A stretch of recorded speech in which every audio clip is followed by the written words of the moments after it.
What is up, you jackwagons? I am Speed Fury, and I am back with the next part of What If I Was in the Pokemon anime.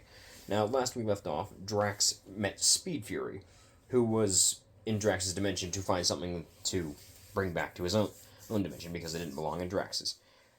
But anyway, with all that out of the way, let's go ahead and continue. Drax just stared at his, I guess, counterpart for a second before saying, "So you're here because there's something you've got to take back to your own dimension that ended up in ours." Speed Fury simply nodded before saying, "Yeah, you'd be surprised how often it happens. It's kind of like a normal thing for us at this point. Like every other Friday, give or take." Said said the said the cyborg with the cowboy accent. "So what happens after you obtain said object or person? We head back home. Simple as that," said Speed. "Yo, Speed!" Speed Fury turned to see the snake woman from before who looked like Slither, who also was named Slither. "What is it?" She held up a Snivy. "Why is there a Snivy in Paldea?" asked Drax. "I don't know. I just found it though. It looks cool." Speed Fury stared at her for a second before saying, "You realize we can't take that with us, right?" She's like, "Yeah, I know, but I thought it was cool." She then walked over to Drax and just dropped the Snivy in his lap. "It's yours now," she said before walking off and continuing with her job. "That was random," said Drax. The Snivy just looked up at him and said, before saying, thanks to Drax's translator being able to pick it up, "Are you my new master?" Drax said, "Sure, just don't call me your master, just call me Drax." Drax then pulled out some machinery and began working on it. "What's that?" said Techno, gesturing to the machine. "Oh, it's a device I've been working on for the past few years. I haven't really brought it up, like, ever, to anybody else, mostly because it's just something to do in my spare time." "What's it do?" he said. It makes me able to walk in a Pokemon shoes for a while." "How so?" said Techno. I just gotta get a DNA sample from the Pokemon, and then I can transform into them for a while." Techno on Speed's eyebrow shot up in surprise. "What?" he said. "So basically the Omnitrix, but for Pokemon." "What's an Omnitrix?" said Drex. Never mind. It's something back from our world. Or, I guess, from another dimension. Uh, in our world, it's a TV show. I'm getting too much into stuff. Probably better not to explain the stuff that goes on in our universe and how it affects yours. Might freak you out a little bit. "Well, perhaps I can help you with that. I do have the ability to, well, turn everything into technology. So, might as well help you out with this," the cyborg said. "Name's Technoblast, by the way." "Like the Pokemon move?" "Like the Pokemon move?" said Drax. Yeah, sure. I didn't really know that was a thing, but yeah." "Oh shit!" Several of the members of the Gladiator Masters and Drax looked over to see Red looking over the cliff, since they were nearby, well, a cliff that went directly over under the ocean. Drax went over and said, "What's up?" Red, tapping her fingers together, slightly embarrassed, said she dropped a one of her serums down over the cliff and into the water. Drax looked at her and said, "It wasn't one of those human hybrid serums, was it?" Red sort of nodded slightly before saying, "But it only affects Pokemon that are, well, they have arms and legs and are vaguely human shaped, or at least humanoid like. They also have to have hands and feet," she said. "Well, that's good. There's not any Pokemon in the water that have that description, so." What about Primarina?" said Speed. "Yeah, but Primarina don't live around here. They live back in Alola, and occasionally other places, but there's not any in Paldea, as far as I know." Drax looked down to see Bubbles, from where the pink substance was spread out in the water. "Although I do tend to forget that Arceus has it out for me, and he uses every chance he can get to make my life amusing for himself." Suddenly, a shape jumped out of the water and landed behind the group. Or, I guess, flew out of the water and landed behind the group. Drax wasn't really sure what the creature was at first, but it was clearly affected by the serum. And it didn't look like a Primarina, or any Pokemon he had ever seen before. It was primarily white, and it wore a leotard that was blue. The leotard revealed at least a little bit of cleavage, but other than that, it looked, for the most part, fully covering up. She had long, blue, flowing hair, which somehow was already tied in a ponytail, surprisingly, and had red scales all over her body. Some of the scales were protruding slightly outwards compared to the other ones, which were laying flat on her body. Also, when she turned around, Drax finally did recognize her, but he didn't understand why she was affected by the serum, because Red said it was only effective on creatures that were vaguely humanoid and had arms and legs, or at least just had arms and legs. Red stared for a second before saying, "I didn't think that would work on a Lugia."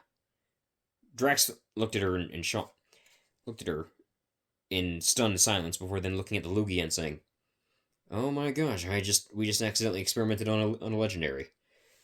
The said legendary looked at between the two of them before saying, "So you're the one that dropped the pink shit in my right where I was sleeping?"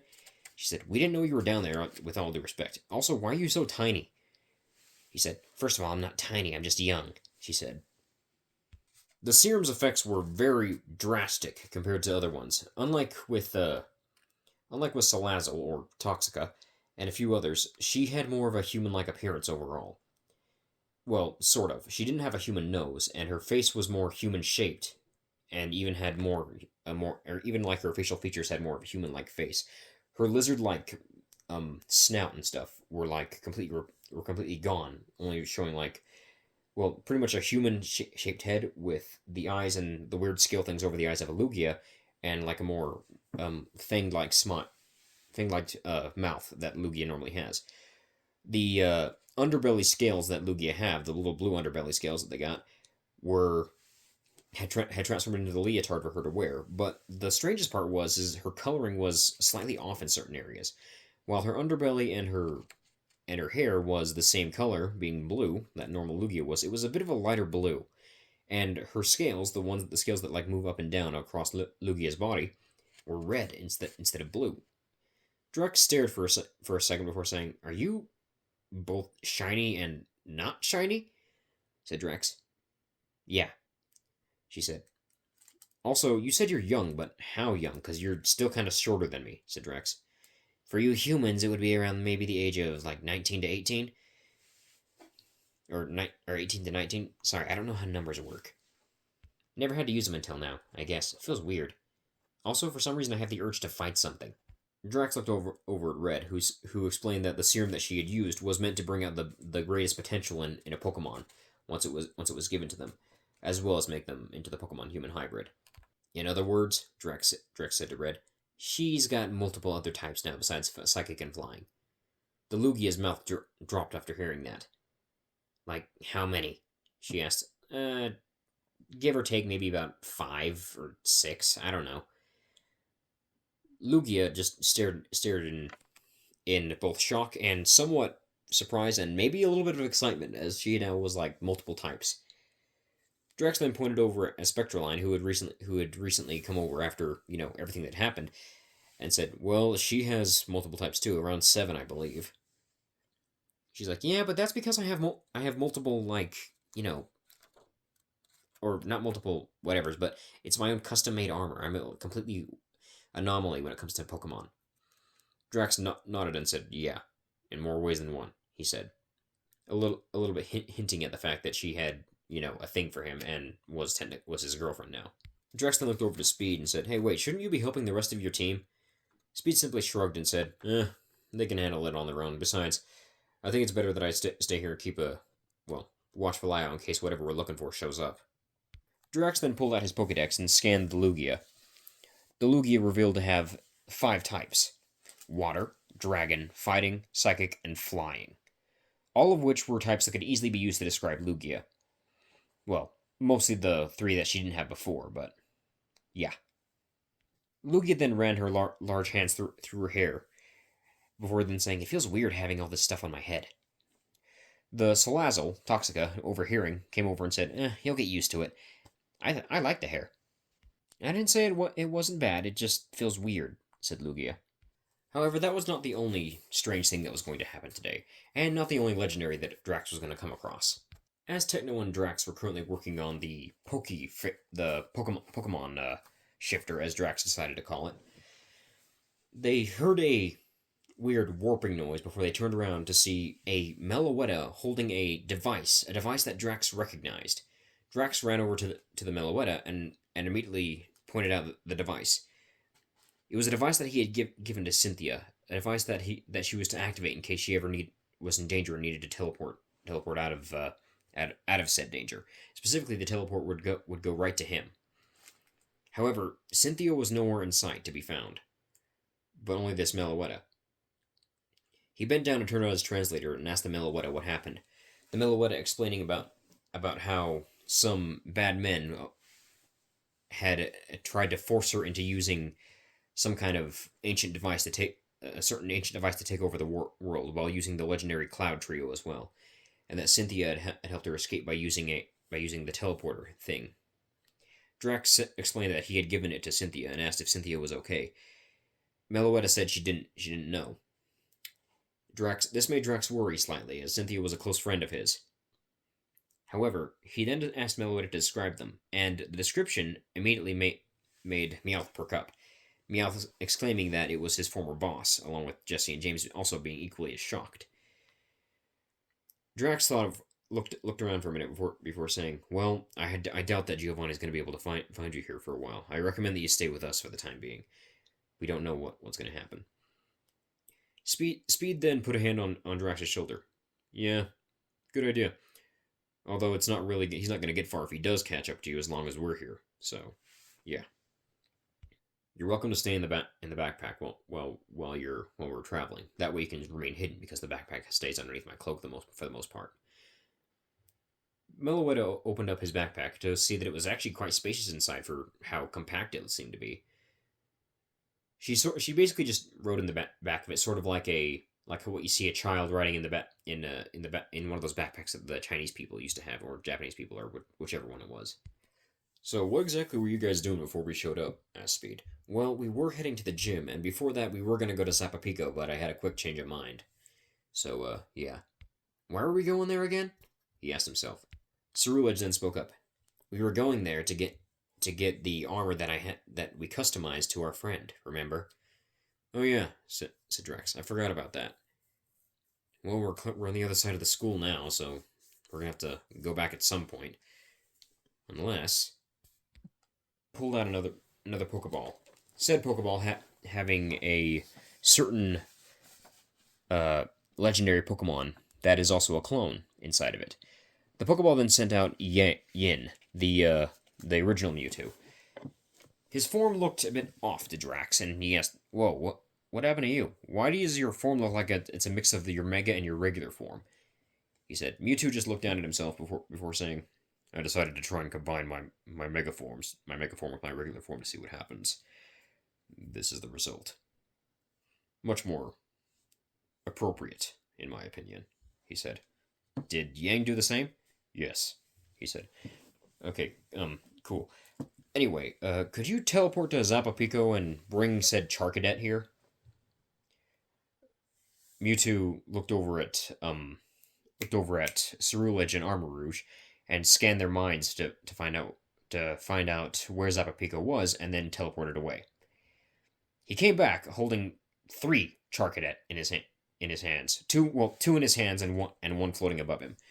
"I'm not sure which one was the right Charcadet, so I brought 3 of them," he said. One Charcadet waved at Cerulege and Armarouge, with Drax assuming that was their friend they were talking about. The other 2 just looked around before his translator picked up one of them, saying, "I think we just got kidnapped." Drax got up and pulled out the armor that he was already going to give to their friend. Before he then noticed the other 2 watching him rather interestedly. The armor he pulled out was blue in color, with a bit of magenta or pink-colored highlights around the armor.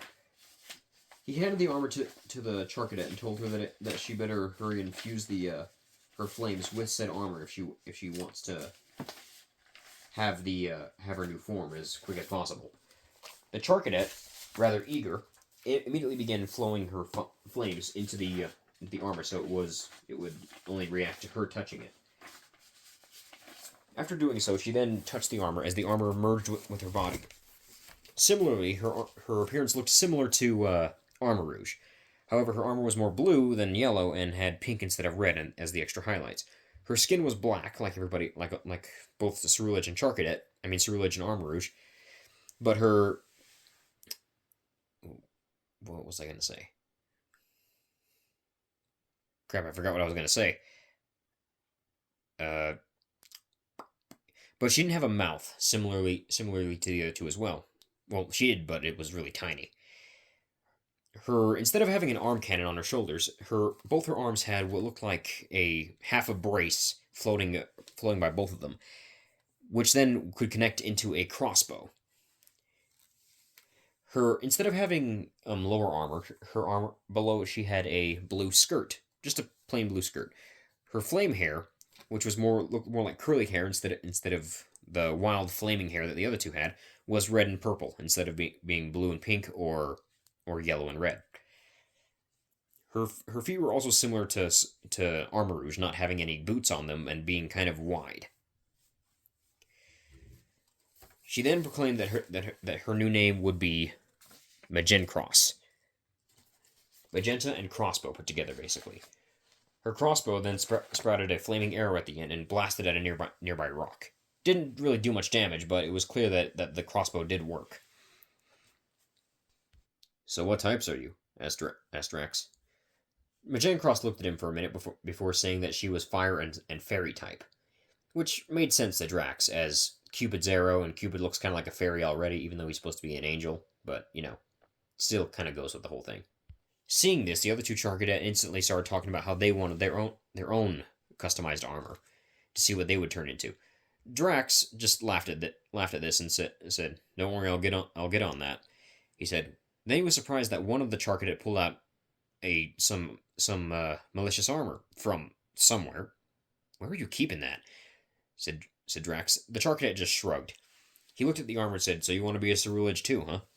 She then shook her head, and his translator picked up that she wanted to be similar to a Ceruledge, but not the same. She didn't like the fact that the armor was so clunky, and she would rather have armor that was more, well, light. And she also wanted to be like a ninja, specifically a Kona Weech. Drax, knowing where this was going, said armor would be. The Charcadet explained that she wanted a more of a ninja themed outfit, but still having like the obvious traits of a Ceruledge at the same time. Drax didn't know how that would play out, but he said he would give it a shot.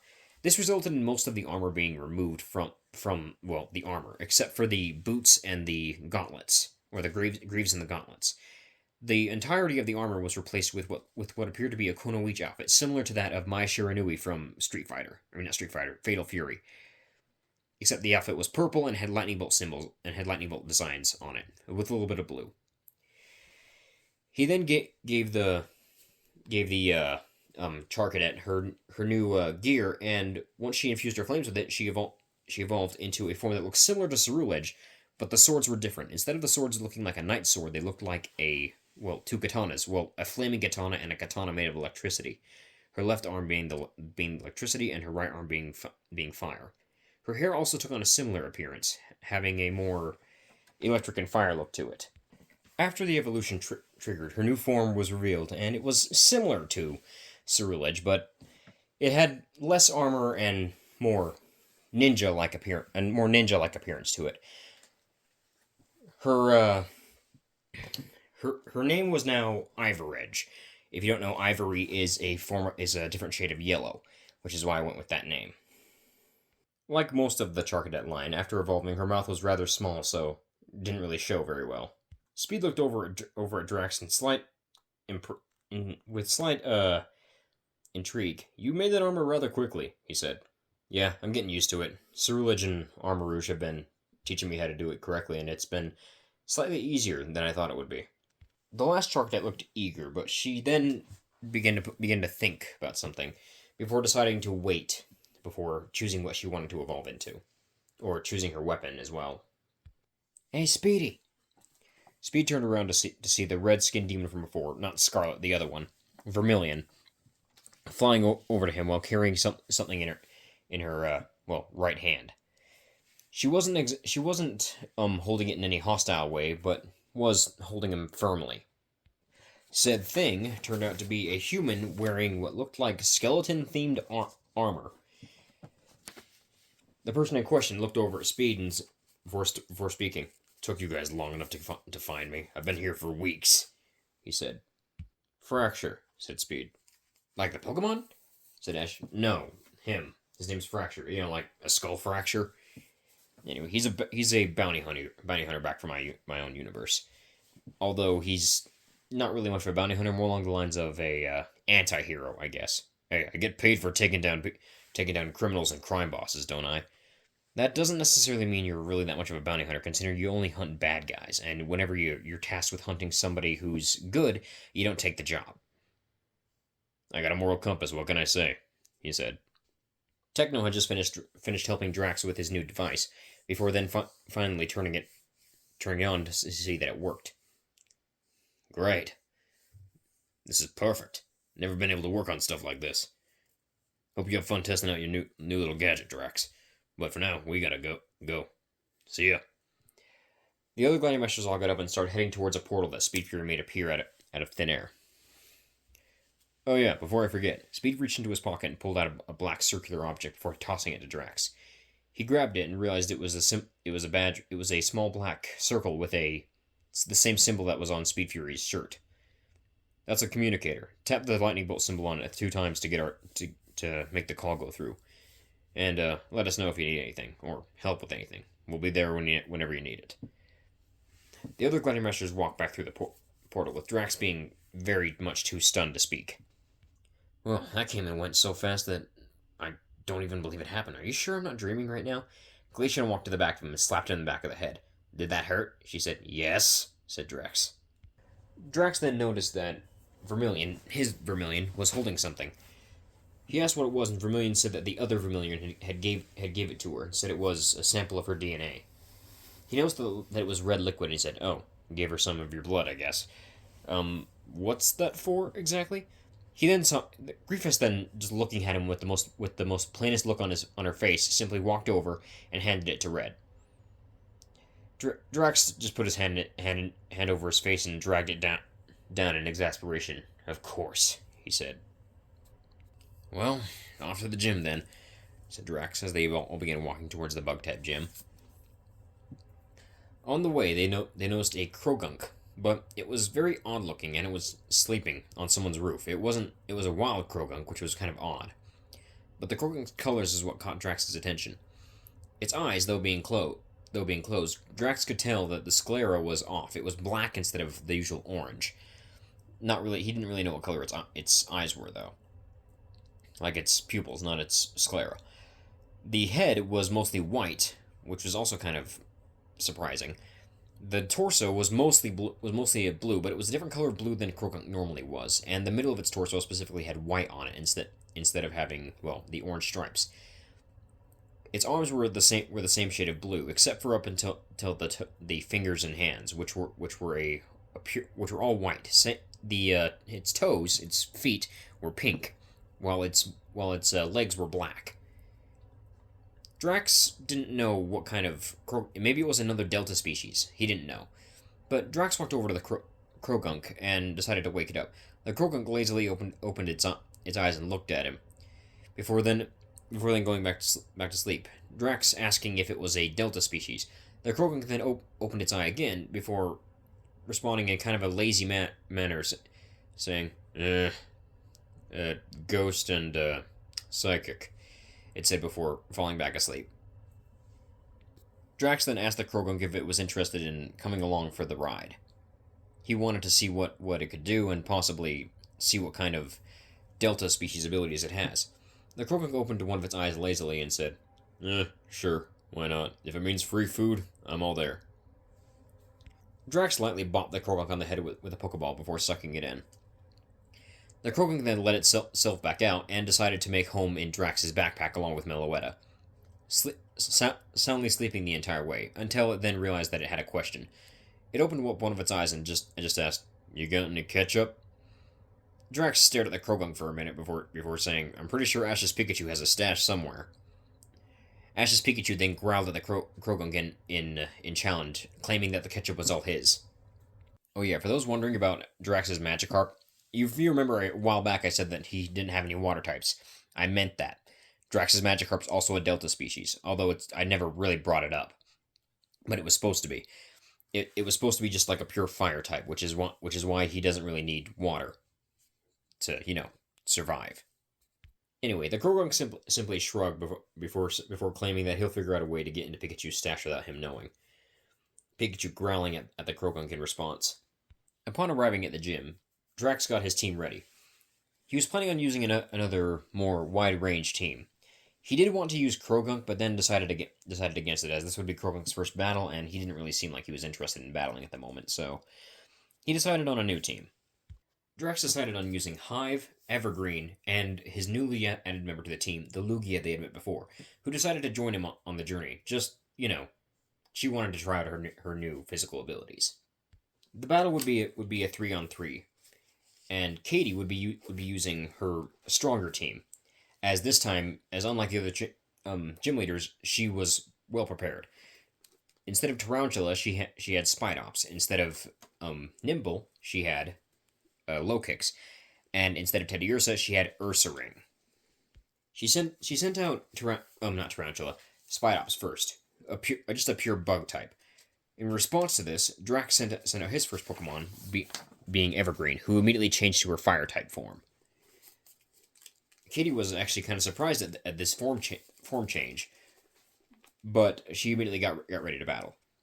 Having Spidops use Bug Bite, which he lunged for it to attack, only to be caught out of the air by Evergreen, who grabbed him by the throat with her free hand.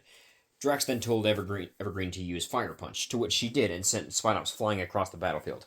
However, he managed to recover from this and landed on the back wall before repositioning himself and jumping back towards her again, using webs that were shot from the end of his spider legs to swing around the room, similarly to a certain web-headed hero. He swung around Evergreen and then attempted to use a double kick to her back. Evergreen dodged just in the nick of time, but also received a punch from two of Spidops' other legs, or his two left legs, or his left arms, I guess. Drax then had Evergreen use her signature move, a move which she had been forming for herself for a long time now, a move called Fire Force. The move changes name depending on her form, and right now she's in Fire type form, so it's called Fire Force. The move summoned several hands of flame that grabbed Spidops before pulling him towards her, delivering one more blast of fire from her hands at Spidops, knocking him out. Katie was shocked at the rather powerful move that this Gardevoir had, but returned her Spidops nonetheless, with Drax doing the same with Evergreen. Katie sent out Low Kicks while Drax sent out Hive. Katie, realizing how disadvantaged she was, despite the fact that the Vespiquen looked off for being a Vespiquen, it was still obviously a Vespiquen. Drax had Hive immediately start using Air Slash, which battered the Low Kicks a little bit before he recovered. Low Kicks then lunged forward using Axe Kick, which barely did any damage, but remember, unlike the other Pokemon that Drax has at the moment, Hive is still a bit new, so Hive still did take some damage from it. Luckily for Drax, though, Hive recovered rather quickly. Drax then had Hive use a move called Tri-Stinger, which revolved the stinger on her abdomen and the two stingers on the end of her feet, which basically revolved a double kick and then a final stinger from her main stinger to deliver a triple blow. This would normally do not well. I guess it would be super effective because Low Kicks is a dark type. Luckily, Low Kicks wasn't knocked out. Well, luckily for Katie. Unfortunately for Drax, it wasn't knocked out. Drax then had her use Air Slash again, only this time Low Kicks dodged. It lunged towards Hive, using the move Lunge, which Drax already knew what that would do. Drax then called out the move Storm Punch, to which Hive reeled back her fist and punched Low Kicks right as he got within range. However, Low Kicks still managed to deliver a bit of damage with Lunge. Low Kicks then began to bounce off walls repeatedly, going back and forth between each wall, trying to catch Hive off guard. Low Kicks then eventually lunged forward, getting ready to deliver a pounce attack. However, it was cut off when Drax shouted for a Protect, which Low Kicks was then caught on a shield and was flat against the shield like a bug on a windshield. Funny, isn't it? Now, use attack order, said Drax. Vespiquen then summoned a bunch of bees and attacked low kicks with them. The swarm knocked out low kicks, and not Melanie. Katie returned him to his Pokeball. Drax did the same with Hive. He wanted to keep it going of how he used the different Pokemon to battle each trainer he went up against. Katie then sent out her Ursaring, with Drax sending out his newest caught Pokemon. The Charcadet evolutions aren't actually caught by him yet, but they're sort of like just tagging along for the moment. Drax then decided to basically... Sorry, where was I going with that? Anyway, Drax called in Lugia, who Katie was shocked that he had a Lugia, but even more shocked at her appearance. Katie then had Ursaring use Terra Blast, which didn't really do much because remember she's a flying type, and she also has 5 other types as well. Drax told Lugia to use Aeroblast, which she did, and instantly knocked out the Ursaring. By the way, I didn't say that she terrestrialized, but she did. I just didn't feel it necessary because all the gym leaders terrestrialized their final Pokemon anyway, so... Katie was shocked, and so was Drax slightly. He then remembered that while Lugia was a new member of his team, she was still a legendary Pokemon, meaning she was crazy powerful. Lugia turned around and gave Drax the V sign for victory, or, this right here. Drax gave a thumbs up in return and returned her to her Pokeball. Katie then walked over and handed Drax the badge, and he put it in his cloak with the rest of them. He then walked back over to the bleachers, where his Mawile, yes, he has a Mawile, he caught it recently, I think in the last part. If I didn't cover that, remind me in the comments. But I'm pretty sure I did. The Mawile exclaiming that she wanted to be able to fight just like those Pokemon, and Drax looked over at Red, who immediately gave him a thumbs up. Drax saying, that wasn't a look that said go ahead and do it. But Red said, don't care, I'm doing it anyway. So right before handing Mawile a potion, unbeknownst to everybody else, including Red, who wasn't paying attention, just because she wanted to mess with Drax, the one that she had given Mawile was an exact copy of the one that Drax had used on Glaceon, which resulted in what you'd expect, Mawile not having any clothes. Mawile began to cut. Drax immediately threw his cloak at Mawile, telling her to cover herself up, and then yelled over at Jesse and James to go buy some clothes. Jesse and James immediately did so, getting up and running out of the gym, with Ash having to wait for his battle as he made sure to keep his eyes averted from the Mawile. Jesse and James quickly returned, carrying a bag full of clothes. The clothes were, well, they weren't what Drax really expected, but he wasn't really expecting a certain kind of clothing anyway, so... The clothes consisted of a red crop top tank top t-shirt, a purple jacket with a green inside that also had short sleeves, and a purple skirt with a blue and red stripe on it. The outfit was interesting to Drax, but he still gave it to Mawile. Mawile's new outfit consisted of more along the lines of, Drax wouldn't really call it a normal outfit you would see on somebody, but it looked fine on Mawile. He also noticed that her hair had, or I guess he guessed it was hair, had grown longer to look more human-like. Her face as well, not having as much of a beak that she normally had, and having more of a human-like face, just without a nose. Her little jaws on the back of her head, though, were still there, and had the teeth and everything, but it looked more like a ponytail than an actual extra mouth now. This is Mawile's new appearance.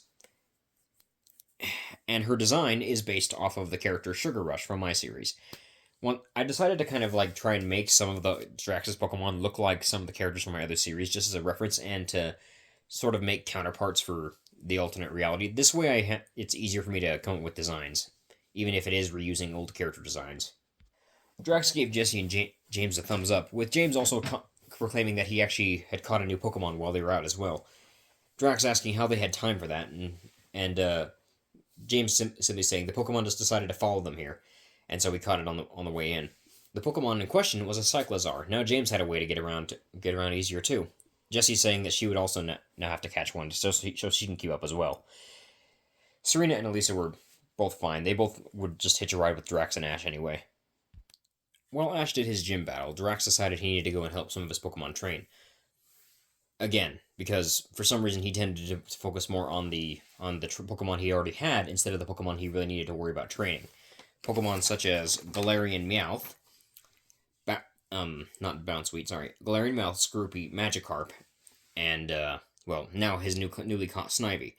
He had experience training Snivy since his partner was one, but this Snivy was a regular one and not a rare version that his superior was. However, Snivy couldn't focus due to the fact that she was more interested in Superior. Drax asked what was up, and she asked why Superior gets to keep her legs after evolving. Drax questioning it why if that was really that big of a deal to her, and Snivy said it's a big deal to all Snivy as regular Snivy, when they fully evolve, lose their legs and doesn't really sit well with them, as it doesn't make sense for them to evolve to not having legs when they had them to start with. Drax looked down at Snivy for a minute before deciding on something. He walked over to Superior and got a sample of her DNA before making a new serum, a serum similar to the one he originally gave to Superior, and that he gave to before giving it to Snivy. He put it down on the table for a minute as he went to grab some other supplies, and didn't notice that Red came and messed with the serum a little bit, and then immediately went back to what she was doing. Drax, mixing the serum together, had finally gotten ready and gave it to Snivy. Luckily for him, and as an unfortunate surprise later, the serum would not take full effect until she fully evolved. However, it would become noticeable in her secondary form. Snivy's new form wasn't all too different. I don't have the picture yet, so I'm not gonna be able to show it to you. Her overall appearance was more or less the same. She was much taller than normal Snivy was, around half Drax's height at least. Her legs were a bit longer, and so were her arms, and she also had thumbs at the end of her thumbs with her hands as well.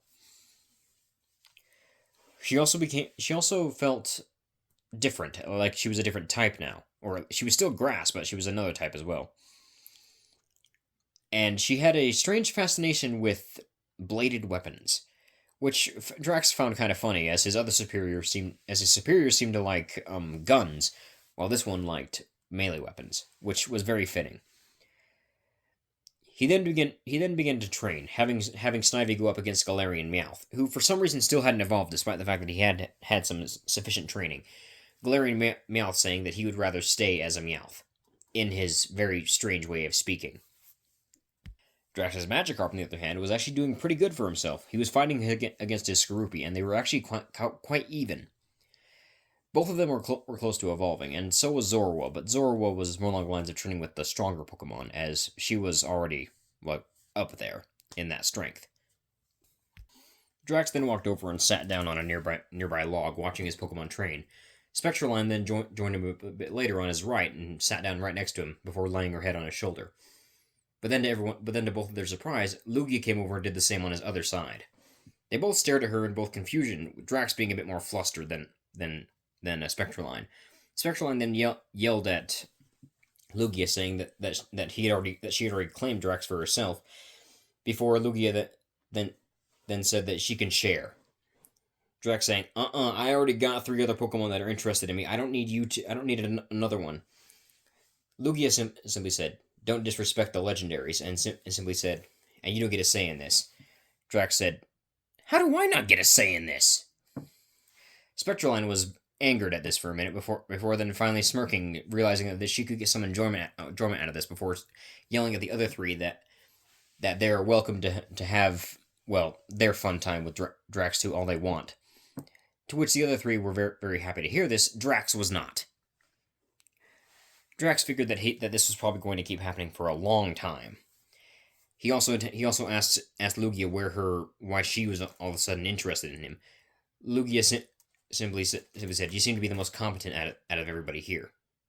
Or at least the humans. And most of your Pokemon. Drax said he guessed that was a valid reason, but didn't say anything else beyond that. He then saw a bright glow as he looked over to see Snivy was already evolving into Servine.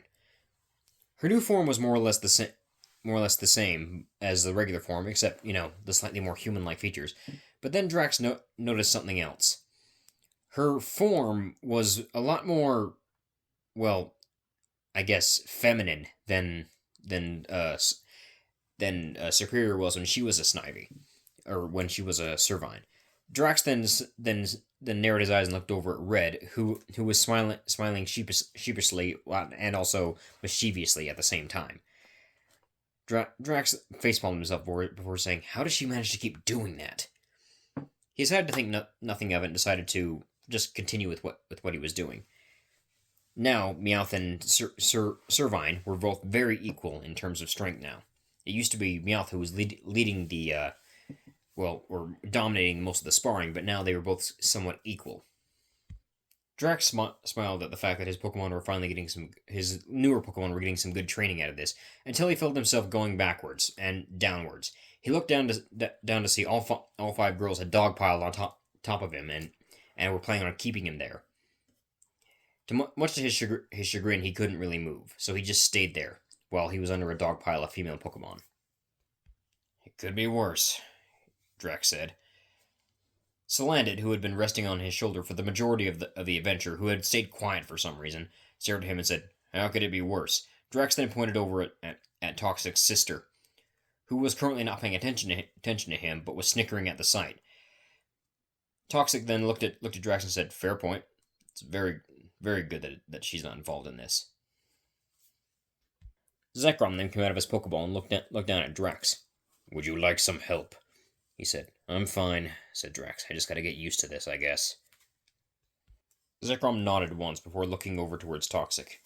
"Would you like some help training?" he said. Toxic was a bit shocked that the legendary was willing to train him, but nodded vigorously and went off with Zekrom to train. Little did Drax and the rest of his team know that this would be very beneficial for Toxic, in more ways than one. That is where we'll end today's episode. If you guys enjoyed, like and subscribe, or don't, I don't care. I'm just doing this for fun, not for publicity or for likes or popularity or anything like that. I'll see you guys next time.